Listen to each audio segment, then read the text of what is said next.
Hello students, how are you. So आज हम बेटे आपको 3.6 एक्सरसाइज के बारे में आपको बताएंगे। इससे पहले आपको जो बीजगणित की विधि है उसके बारे में आपको बताया था। जैसे सबसे पहले विधि बताई थी प्रतिस्थापना विधि। इसमें आपको पहले विधि बताई थी प्रतिस्थापना विधि, और दूसरी आपको बताई थी इसके अंदर विलोपन विधि। विलोपन विधि और तीसरी जो आपको बताई थी वो थी वज्र गुणन विधि।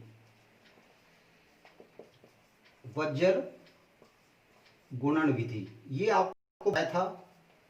तो बेटे आप आज जो एक्सरसाइज है वो आपकी इन तीनों विधियों का यूज किया गया है उसके अंदर, लेकिन उसके क्वेश्चन को थोड़ा सा मॉडिफाई किया हुआ है, थोड़ा सा बदला हुआ है। कैसे? इसमें दिखाया गया है, जो स्टेटमेंट में क्या है कि समीकरण के युग्म को रेखिक समीकरण के युग्म में बदल कर हल कीजिए। इसका मतलब है जो क्वेश्चन दिया हुआ है वो प्रॉपर एक समीकरण में नहीं है, इसलिए सबसे पहले हम उसको कन्वर्ट करेंगे एक समीकरण में और फिर उसको हल करेंगे इन विधियों का यूज करके।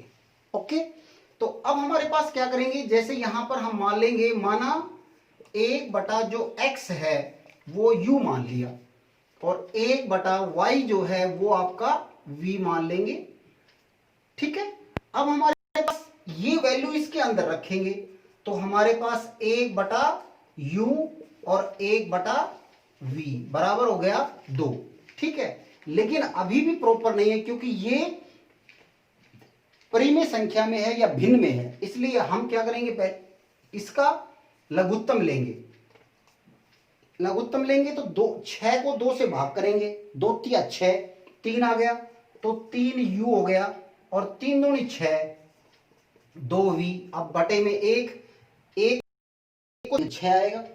अब 6 को 2 से गुणा करेंगे, 6 दूनी 12, तो हमारे पास समीकरण क्या बन गई, 3u जमा 2v बराबर 12। ये समीकरण में 1 मान ली, ये हमने 2 मान ली और ये हमने 3 समीकरण मान ली। अब ठीक इसी प्रकार ये आपका सेकंड समीकरण है, इसको कन्वर्ट करना है। तो हमारे पास 1/3u जमा 1/2v बराबर है 13/6। फिर सेम तरीका वही है, इसका लघुत्तम लेंगे। हम लघुत्तम लेंगे तो 3 दूनी 6, 2u जमा 2 तिया 6, v हो गया और ये 6 को 6 से भाग करेंगे, 1 हो गया। 1 को 13 से गुणा करेंगे तो 13 एकम 13 हो गया। तो हमारे पास 2u जमा 3v बराबर 13, ये आपकी फोर्थ समीकरण हो गई। ठीक है, अब इन समीकरणों को आपने हल करना है। तो ज्यादातर जो सबसे ज्यादा यूज की जाती है वो इस विधि का प्रयोग किया जाता है, विलोपन विधि का प्रयोग किया जाता है मैक्सिमम क्वेश्चनों के अंदर। तो आप देखिए 3u जमा 2v बराबर हो गया 12 और ये हो गया 2u जमा 3v बराबर हो गया 13। ये समीकरण और ये समीकरण 4 नंबर थी। यहां तक आपको समझ में आ गया। उसके बाद आगे आपको क्या करना है, या तो u है उसको इसके इक्वल रखना है, एक कोफिशिएंट इसके बराबर करना है, या v को इसके बराबर रखना है। ठीक है, दोनों को एक के गुणज है वो बराबर आने चाहिए। तो हम क्या करेंगे कि समीकरण थर्ड को 3 से गुणा कर देंगे, 3 से गुणा, वह समीकरण फोर्थ को 2 से गुणा करके और फिर उनको घटाने पर।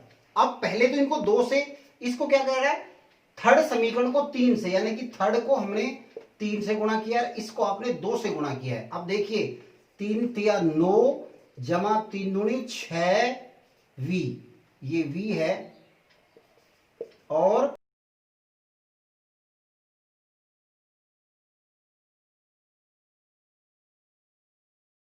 6v बराबर है 2 13 दूनी 26। ठीक है, अब हम माइनस भी करेंगे क्योंकि ये माइनस बताया हुआ है, घटाने पर का मतलब घटाएंगे इसको।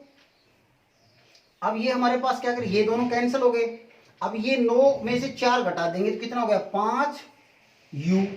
कितना हो गया 5u बराबर कितना होगा 36 में से 26, ये आपका 10। ठीक है, 10 बच गया।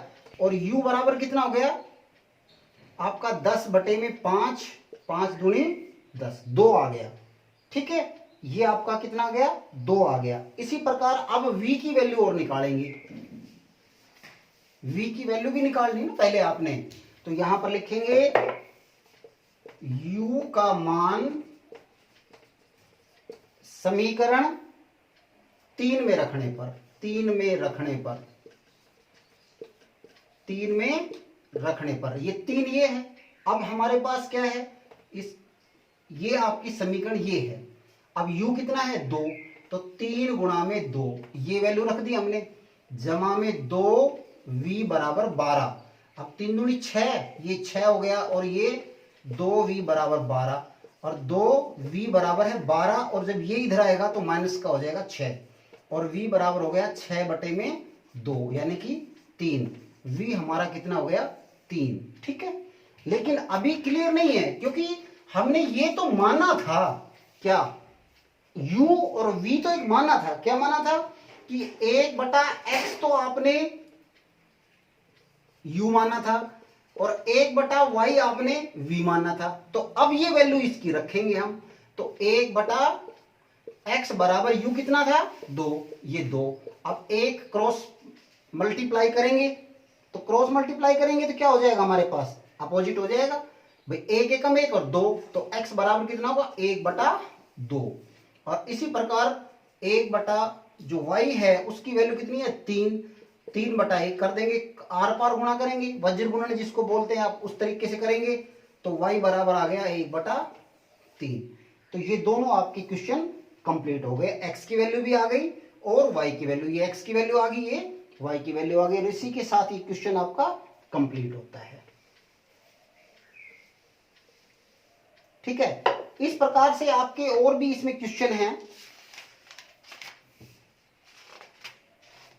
तो आप इसके अंदर अगर मान लीजिए कि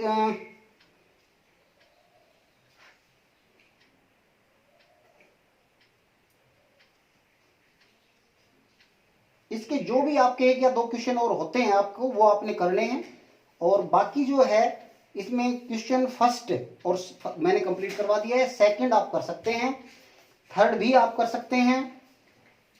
ये 3 क्वेश्चन आपने होमवर्क के लिए कंप्लीट करने हैं, और उसके बाद ये इसकी जो कंप्लीट हो जाए तो मेरे पास इसकी नोटबुक जो है वो सेंड करनी है। Thank you, have a nice day.